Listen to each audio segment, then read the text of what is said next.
Dar viena saldi pergalė svečiuose ir serija 2-1, puikiai progai saugoti titulą ir surengti vakarėlį ketvirtadienį, bet dabar apie rungtynes.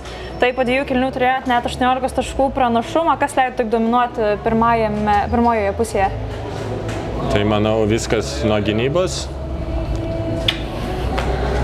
Nuo gynybos viskas prasidėjo. Ir tas fokusas ant atšokusių kamuolių tikrai neblogai atsitvėrėm. Aišku, pradžioj dar turim pataisyti tuos laisvus metimus iš pakrepšio, turim ant bloko tvirčiau atstovėti, nes tikrai jie tik taip ir pelnė taškus pirmoji pusė. Tai manau, jeigu aplamai, tai gera gynyba ir atsitvėrimas. Nepaisant to susikrauto pranašumo, žalgiriečiai sugrįžo rungtynes ir iki jų galo mindė jums ant kulnų, o mums visiems tampė nervus. Tai kas atsitiko su jų žaidimu ir galbūt kas pasikeitė jūsų žaidime? Tai Žalgiris vis tiek labai gera komanda, visi žinom, žaidžia aukščiausiam lygiui.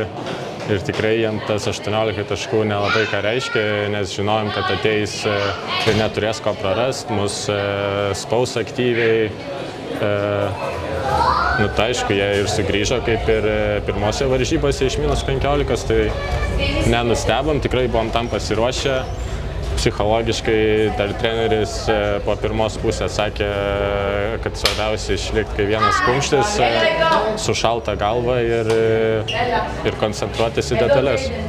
Pabudo Žalgiris, pabudo ir užmigusi arena. Kaip komanda išlaikė koncentraciją ir kaip žiūrovų energija veikia komandų žaidimą iš psichologinės pusės?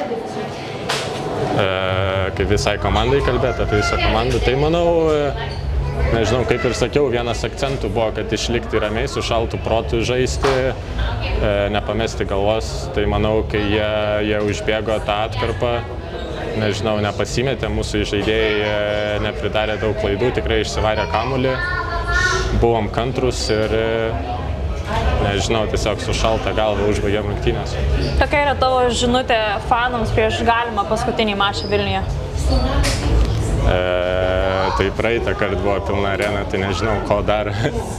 Tai nežinau, prie televizorių rėkit, gal išgirsim kažkaip.